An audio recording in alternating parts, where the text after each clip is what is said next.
Hey, Chef Perry here again from ChefPerryPerkins.com and the My Kitchen Outreach Program.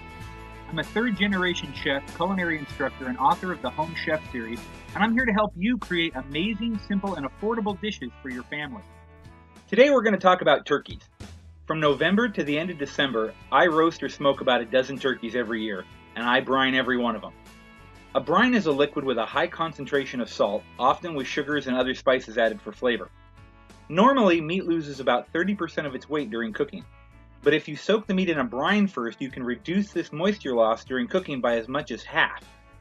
The way it works in layman's terms is the sodium draws the moisture out of the meat until, like a sponge, the muscle fibers draw the liquid back in along with the added salt and other flavors. Brining also helps break down the proteins in the muscle fibers, which makes the meat more tender. There's a lot of chemistry behind why and how brining works, but really, who cares?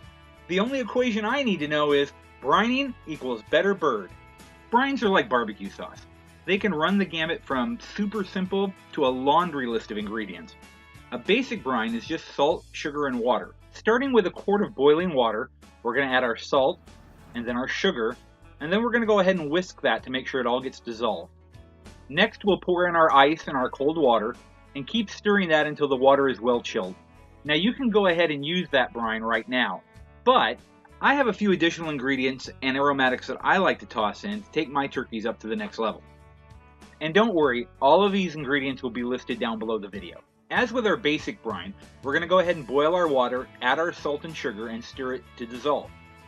But instead of adding ice, we're going to go ahead and cut up our aromatics, our apples and onions and pears, and we're going to add those into our boiling water to let them start steeping and getting soft. I like to start by adding a handful of peeled garlic cloves to the water, then I add in my spices, and then my chopped aromatics.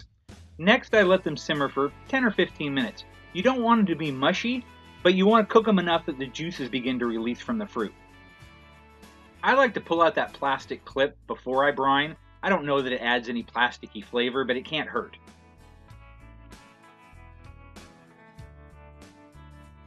And then, of course, you want to throw away that worthless thermometer they always stick in the top. Once your aromatics are steeped, let the brine cool, then add your ice and cold water. You'll want to brine a whole turkey for at least 12 hours. I usually go 24. Oh, and make sure that both the brine and the turkey stays chilled the entire time you're brining. Hey, shameless pitch here. If you're looking for plenty more great tips, techniques, and recipes for the holidays, be sure to check out my latest book, Holiday Cooking, A Home Chef's Guide. Once your turkey is done brining, be sure to rinse it thoroughly inside and out to remove some of that excess salt that collects on the surface.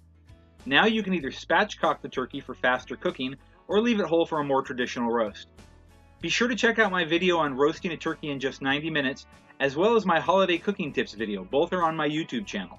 The aromatics really make a huge difference, adding a bright fall flavor that you're just not going to get from a basic brine. Oh, and make sure you save all of those lovely pan drippings. In my next video, we'll look at how to make a delicious turkey stock for gravies, stuffings, and all kinds of holiday dishes. We'll see you then.